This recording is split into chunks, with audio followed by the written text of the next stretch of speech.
अद्भुत काम किया है गृह मंत्रालय ने और खासकर विशेषकर गृह मंत्री अमित शाह ने। और उन्होंने दावे के साथ कहा है कि मार्च 2026 तक भारत पूरी तरह से मुक्त होगा इन सांपों से जिनको 55 साल दूध पिलाया गया। तो आप समझिए कि 2004 से 2014 जब यूपीए शासनकाल था, बड़ा महान ईमानदार प्रधानमंत्री यहाँ बैठा करता था, ईमानदारों का भी बाप था वो, जिसका गाना गाया करते खैराती बैठ के। 2004 से 2014 के बीच में जितने नागरिक और सैनिक इन्होंने मारे थे, उनकी मौतों में मनीष जी प्रधानमंत्री मोदी के कार्यकाल में 14 से 2024 के बीच में 81% कमी आई है। और लगभग 6,500 के करीब मोबाइल के टावर लगे हैं, जो पहले कोई कनेक्टिविटी वहां होती ही नहीं थी, जिसके कारण ये घेर के मार देते थे। तो वहां 6,500 टावर लगे हैं, मोबाइल टावर। सर नमस्कार। नमस्कार मनीष जी, दर्शकों को भी नमस्कार। सर 55 साल का पाला हुआ पाप साफ हो रहा है। नक्सलियों पर कहर बन करके टूट पड़ी है हमारी सुरक्षा टीम, पूरा गृह मंत्रालय का कहर है। अमित शाह ने एक प्रण लिया था, लेकिन विष्णुदेव साय की भी बड़ी जमकर तारीफ हो रही है कि चुप्पे चापे साय सन्नाटे में इन सबको ऐसे निपटा रहे हैं कि इसकी खौफ शहरी नक्सलियों तक है। हम शहरी नक्सलियों पे बाद में आएंगे। इन सांपों को समाप्त करना कितना मुश्किल था और कितना मुश्किल अभी भी है? देखिए मनीष जी, गृह मंत्री अमित शाह की जो बात है, तो ये काम वो ऐसा कर रहे हैं कि इस काम को उनके लोग दशकों याद रखेंगे, हिंदुस्तान हमेशा याद रखेगा। अगर मैं ये कहूँ तो अतिशयोक्ति नहीं, वास्तव में अद्भुत काम किया है गृह मंत्रालय ने और खासकर विशेषकर गृह मंत्री अमित शाह ने। और उन्होंने दावे के साथ कहा है कि मार्च 2026 तक भारत पूरी तरह से मुक्त होगा इन सांपों से जिनको 55 साल दूध पिलाया गया। कैसे दूध पीते रहे, ये लंबी कहानी है। ये 1967 में ये सांप पैदा हुआ था, 1967। इनका सरगना था चारू मजूमदार और वो नक्सलवाड़ी गांव से, बंगाल के नक्सलवाड़ी गांव से शुरू हुआ और फैलते फैलते बाद, पहले तो उसने कलकत्ते को किस तरह से उसने नाश किया, कलकत्ता को, बंगाल को लूटा, कलकत्ते से शुरुआत की, बंगाल बर्बाद किया और उसके बाद देश बर्बाद करने लगा। और ये इतना ज्यादा हो गए थे मनीष जी कि दर्शक इसको समझे कि 126 जिले, जिस समय प्रधानमंत्री मोदी ने 2014 में शपथ ली है, 126 जिले नक्सलों के कब्जे में थे। एक तरह से उनकी सरकार वहां चलती थी। वो अपने हिसाब से वहां कौन फैक्ट्री लगेगी, कौन सा डेवलपमेंट का काम होगा या नहीं होगा, तो आप समझिए कम से कम 15-20% देश पे वो कब्जा किए हुए थे। और ऐसा इनको प्रस्तुत करते थे ये जो खैराती, जिनको अर्बन नक्सल आपने कहा, कि बस इनसे लड़ना असंभव है, इनका खात्मा असंभव है और इनके साथ जो एक समझौता हो सकता है वो है कि इनसे कोई बातचीत की जाए तभी संभव हो पाएगा। ये इन्होंने माहौल बना दिया था। और हम लोग कश्मीर के आतंकवादियों को रोते रहते हैं हमेशा कि कश्मीर में ये हो गया, कश्मीर में वो हो गया, पाकिस्तानी आ गए, पाकिस्तानी आतंकवादियों ने कर दिया। ये उनके बाप थे मनीष जी, बाप। जो नक्सलवादी थे, इन्होंने 70 जवानों को हमारे एक साथ मौत के घाट उतारा है, 70 जवानों को। और जरा जो अर्बन नक्सल का जिसका जिक्र किया आपने मनीष जी, कि जरा ये सोचिए कि वो मेरे ख्याल से 76 या 73 मारे थे इन्होंने सीआरपीएफ के जवानों को। और उसके बाद उनकी मौत का जश्न इस जेएनयू दिल्ली में मनाया जा रहा था। तो ये सोचिए कि इनके तार कहाँ तक जुड़े हुए थे और इनके संरक्षक कह लीजिए, आका कह लीजिए, कहाँ बैठे हुए थे। क्योंकि वो जो लौंडे वहां पे मना रहे थे इनके मौत का जश्न, वो लौंडों के मतलब का नहीं था। उनके जो आका थे वो प्रोफेसर थे, वहीं उसी यूनिवर्सिटी के अंदर बैठे हुए, जो जमे हुए, जिनको इसी बात के लिए नौकरी मिली। कम्युनिस्टों ने एक तरह से बार्गेनिंग करके कांग्रेस से उनको वहां नौकरियां दिलवाई। आज भी कुछ वहां पर पल रहे हैं वो लोग। तो वो नजारा मैंने देखा। और कोई बहुत पुरानी बात नहीं कर रहा हूँ मैं, 2010 की घटना है ये। और उस पर पूरे देश में तहलका मचा था। लेकिन वो पूरी क्या कहना चाहिए कि पूरी बेशर्मी से और बेईमानी से वो सामने आकर कह रहे थे कि हाँ तो क्या हो गया, वो लड़ रहे हैं, वो फोर्स से लड़ रहे हैं, वो और उनका भी एक संघर्ष है, ये उनको जायज ठहराते थे। लेकिन 2019 में अमित शाह ने जब कमान संभाली है, तो उसके बाद वो उनका एक था कि रूथलेस अप्रोच, बिल्कुल कहीं कोई किसी प्रकार की कोई छूट नहीं। और वो रूथलेस अप्रोच का नतीजा है कि अद्भुत काम हुआ है। और जो आज की तारीख में जिस स्थिति में आज 30 मारे हैं, आज 30 नक्सलियों को ढेर किया, इसलिए आज हम लोग ये प्रकरण लेकर आए हैं। और ये बड़ी जीत है हमारे जो सुरक्षा बल है उनकी जीत है। और मैंने कहा ना, मैं जब जब प्रशंसा वाली बात हो तो गृह मंत्री अमित शाह के अप्रोच की मुक्त कंठ से आपको प्रशंसा करनी ही पड़ेगी, आप मजबूर होकर करेंगे। ये केवल ऐसा गृह मंत्री बैठा है उस गद्दी पे जो इनके सफाई का उसने प्रण ले लिया और उसको साफ करने में वो आमादा है।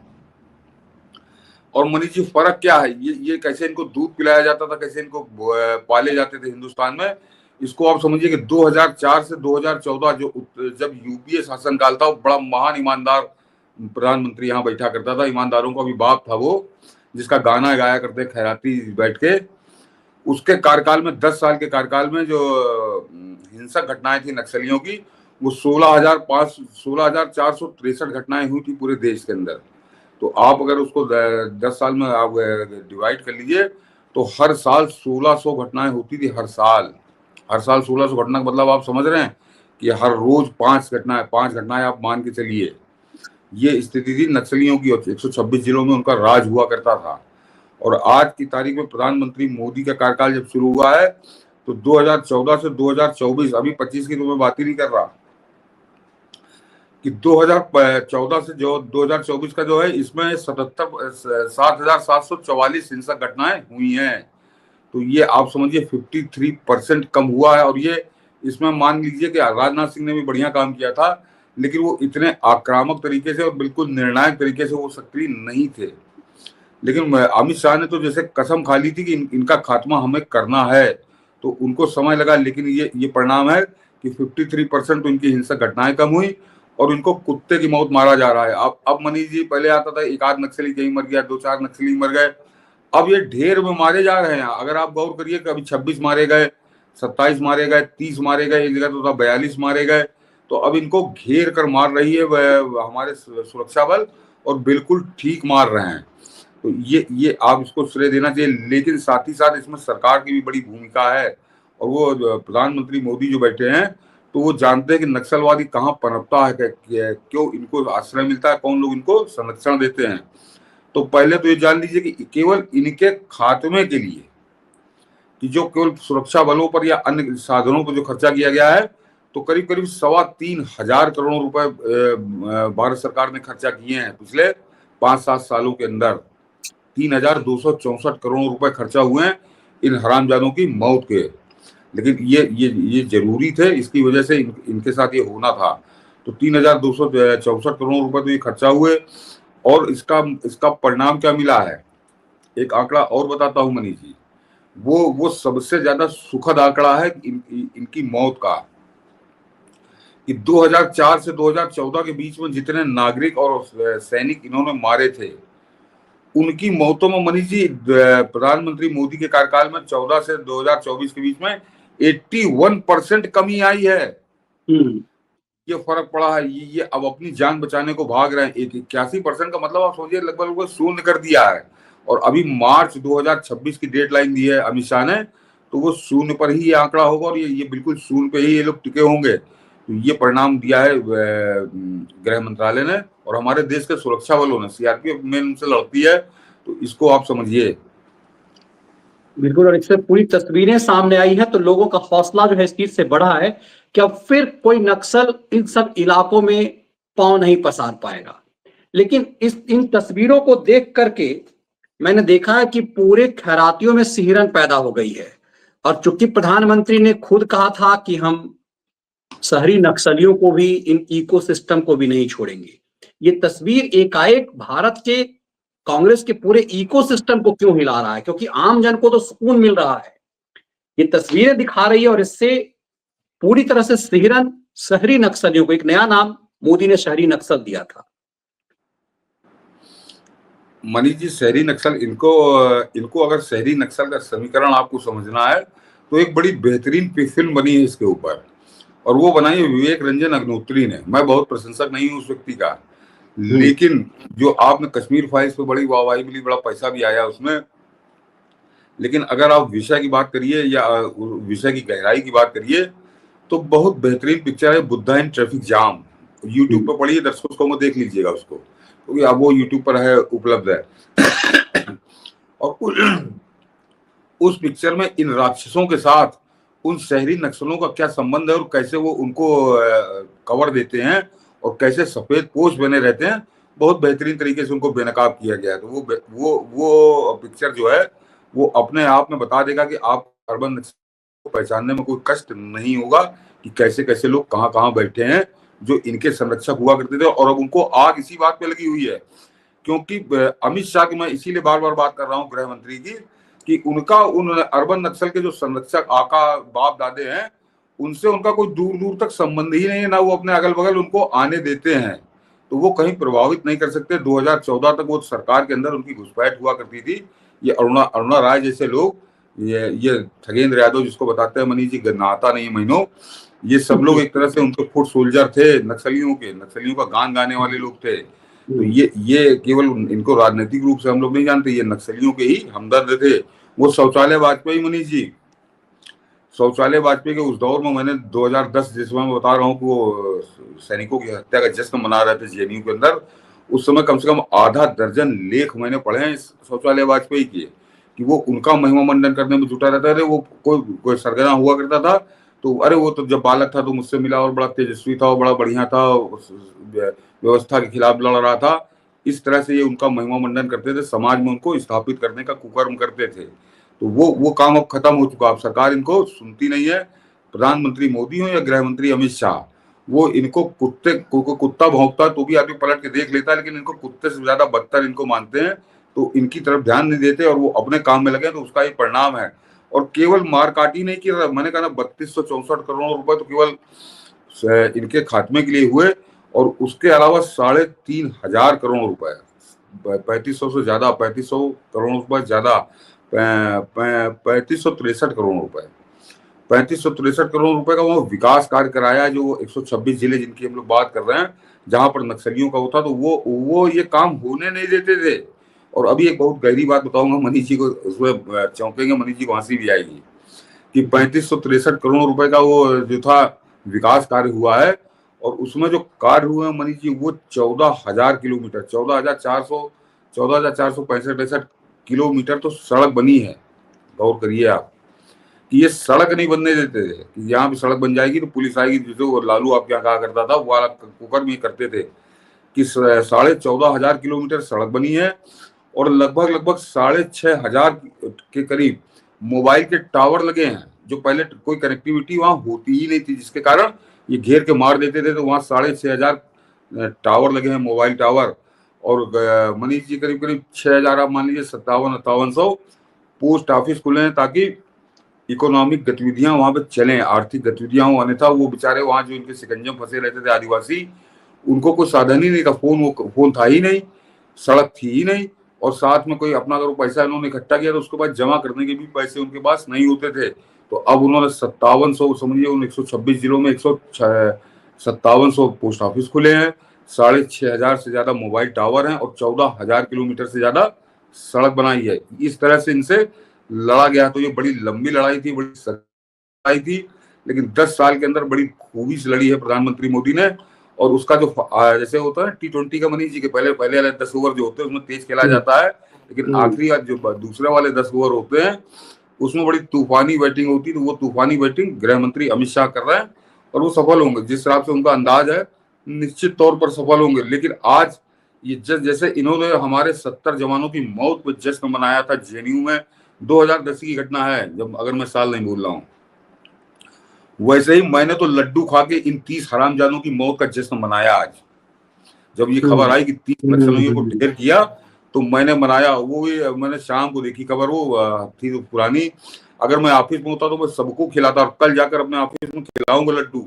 ये इनको जवाब है, ये जाना चाहिए, ये जश्न होना चाहिए कि 30 नक्सली मारेगा तो हिंदुस्तान जश्न मना रहा था, क्योंकि इनकी मौत का जश्न ही मनाना चाहिए, क्योंकि ये हमारे हत्यारे हैं। ये इनको मौका मिल जाए, हमको आपको गले मौत के घाट उतार देंगे, इनको जरा भी देर नहीं लगेगी। तो ये सांप थे जो 55 साल तक पालेगा। मैंने कहा 67 में पहला सांप पैदा हुआ था, जिसका नाम था चारू मजूमदार, और उस सांप से कितने सपोले होते चले गए, कैसे इन्होंने कब्जा किया। और इसमें मनीष जी जो सबसे खास बात है, इसमें भिखारी का भी बड़ी भूमिका है, कि आप उसको जरा थोड़ा सा राह के बारे में आप पढ़ना शुरू करेंगे तो संभवतः 2002, संभवतः मैं बोल रहा हूँ 2002 से जब वो सिमी पे प्रतिबंध लगा है, उस समय जो उसने एक नेटवर्क बनाया था कि आईएसआई इनको हथियार और पैसा पहुंचाए हिंदुस्तान में गड़बड़ी करने वाले, तो उसमें उसने इन नक्सलियों को शामिल किया था। और आप पुराना इतिहास उनका देख लीजिए तो पहले ये इसी तरह के खून खराबा किया करते थे, लेकिन ये था कि जैसे गुंडे हैं। लेकिन 2002 से इनके पास अत्याधुनिक हथियार आने शुरू हुए, रॉकेट लॉन्चर तक इन्होंने ले लिया। इनके पास अपार पैसा आने लगा और उनका एक सूत्री कार्यक्रम था कि देश के अंदर कोई भी विकास परियोजनाएं ना चल पाए, और खासकर जो इनके 126 जिले हैं और इनको पालते थे वो जो बैठे हैं जेएनयू के अंदर, जेएनयू के अंदर बैठे हैं या फिर मीडिया के अंदर बैठे हैं। मैंने कहा ना शौचालय वाजपेयी तो मीडियम था, ये इस टाइप के लोग ये इनके पीछे खड़े हो जाते थे दीवार बन के। लेकिन अमित शाह, मैंने कहा ना अमित शाह का सबसे खास बात यही है कि अमित शाह ने इनको तो कुत्तों की मौत मारना शुरू ही किया और उनको कुत्तों को भी औकात बतानी शुरू की, उनका कोई हस्तक्षेप या उनकी दीवार उनको नहीं बनने दिया। ये सबसे खास बात है। और एक जो मैंने कहा था मनीष जी को भी थोड़ा आज झोंकेंगे कि कभी आपने गौर किया मनीष जी कि छत्तीसगढ़ में एक मुख्यमंत्री हुआ करते थे भाजपा के, और उनका उनका नाम था रमन सिंह। रमन सिंह को हटाया गया और रमन सिंह उसके बाद गायब हो गए। बड़ी उनकी चर्चा होती थी कि अरे फलाना बना दिया जाएगा, ढिमाका बना दिया जाएगा, फिर ये दोबारा जब हुआ तो अब की उनको बुला लिया जाएगा, सांसद का टिकट दे दिया जाएगा। न सांसद का टिकट, न विधायक का टिकट, न कोई पद। अब आगे नहीं बोलूंगा, बस आप समझ लो कि कुछ चीजें मेरे अनुभव में, लेकिन वो व्यक्तिगत बड़े संबंध खराब हो जाएंगे, इसलिए नहीं बोलूंगा कि किस तरह से उनका ठेका पट्टा बड़े आराम से चला करता था छत्तीसगढ़ में। वो यहाँ से उत्तर प्रदेश से जाकर लोग वहां ठेकेदारी करते थे, उनको कभी नक्सली परेशान नहीं करते थे। क्यों?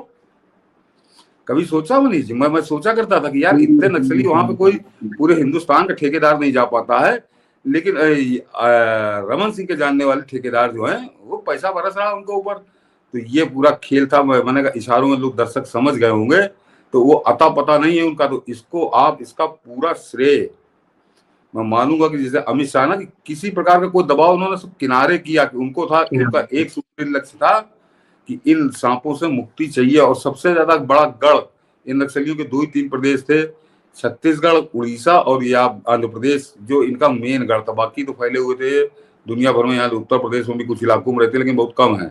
तो ये इस तरह के लोगों को आज गृह मंत्री धन्यवाद के पात्र हैं, इसमें कोई शक नहीं। बिल्कुल, आपने बहुत सटीक चीज की मुझे लगता है एक लाइन के लिए समझने की जरूरत है रमन सिंह के लिए। यह सिर्फ एक रमन सिंह नहीं, ऐसे ऐसे जो चीफ मिनिस्टर रहा इतने सालों तक, वैसे ही राजस्थान में भी देखिए इन सबको औकात बताया गया। और जीजा साला का जो जोड़ी था कांग्रेस और भाजपा में, I am the law minister of India, तो मेरे उनके कई स्वजातीय मुझे कहते थे कि मनीष जी बड़ी जिम्मेदारी मिलेगी संगठन में, अभी तक पा ही रहे हैं। खैर, बेहतरीन ऑरेटर है, हम जानते हैं, विषयांतर हो रहा है। कहने का मतलब ये है कि जो निकम्मा है, जिसको जिम्मेदारी मिली और जिम्मेदारी मिलने के बाद भी उसने काम नहीं किया, उसके साथ रमन सिंह वाली स्थिति होनी चाहिए। लेकिन वही हम लोग लंबे समय से इंतजार कर रहे हैं कि नक्सलियों का तो निपटारा कर रहे हैं अमित शाह टीम, शहरी नक्सलियों का कब होगा इसका भी, क्योंकि इन शहरी नक्सलियों की रीढ़ में सीरन सब हो चुकी है, चूंकि चुप्पी इनकी जबरदस्त है। इन सब चीजों पर इनकी चुप्पी बहुत कुछ कह रहा है। नहीं, मैंने जो मनीष जी जिस फिल्म का अभी जिक्र किया, उस फिल्म को दर्शक अगर देखेंगे तो उनकी समझ में आ जाएगा। जिस दिन ये 26 मार्च 2026 जिस दिन ये खत्म हुए, उस दिन ये जो शहर में बैठे नक्सली हैं, इनका पूरा अर्थतंत्र भरभरा के ढह जाएगा ताश के पत्तों की तरह, क्योंकि इनका फाइनेंसिंग भी वहीं से होती है मनीष जी।